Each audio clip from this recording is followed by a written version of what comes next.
I'd like to give you a window into the making of this work, winter into spring. For me, it's really about the approach of spring and the showers and the rejuvenation of the earth.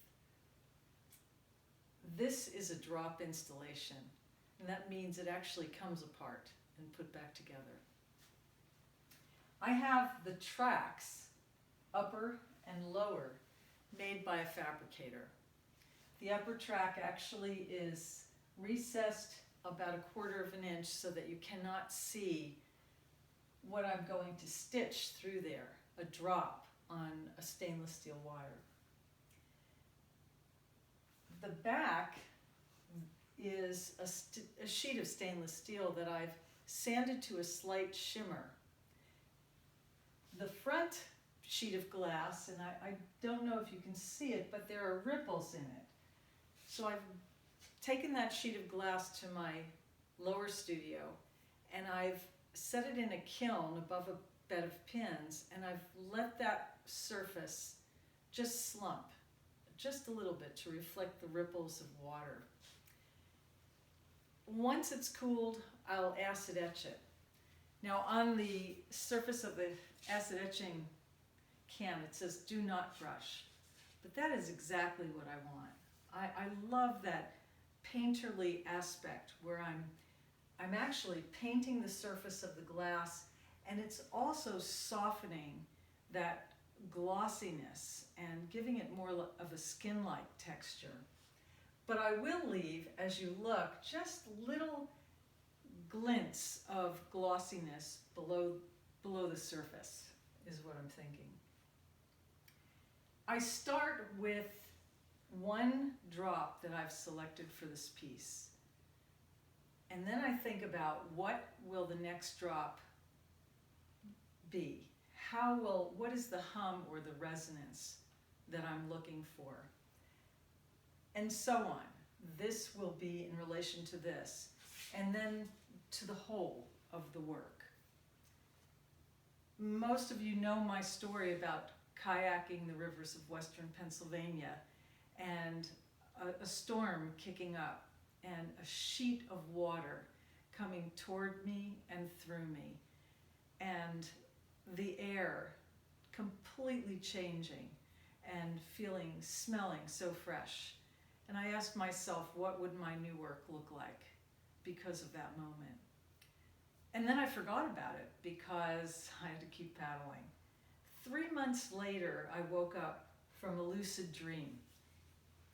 And in the dream, I could see drops on a wall, but it took me really several years to really create the composition and the structure the way I wanted. But I began with that original thought. And I had not worked on the wall in years. And actually, I came from quite colorful spinners that were on the floor of my studio, or meant to spin with lots of color. And I'm returning to clear. But when I think back, I was working at Alfred in my graduate years with drops, but they were beautiful small drops that were floating, again, on a bent sheet of glass, maybe 18 inches in diameter. And Corning Museum has that piece, that first piece. I feel like that's the return, but now it's come up to the wall. I think the bonus for me when I drew that initial drawing was the way light captures in the ball of each piece as it's dropping. I'm going to put one drop in so you can see how I install the work.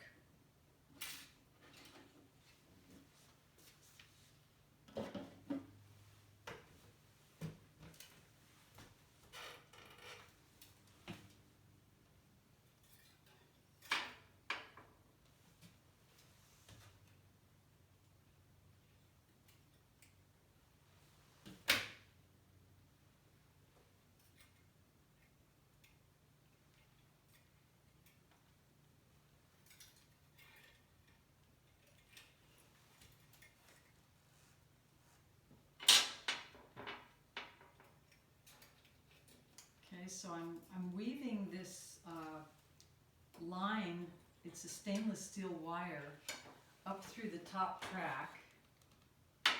And I just want that drop to touch the surface of the glass. Then I will clip that and bend it back. And depending on the where it's installed, I can also put another plate of stainless across the top. So there you have it, winter into spring. Thanks for watching.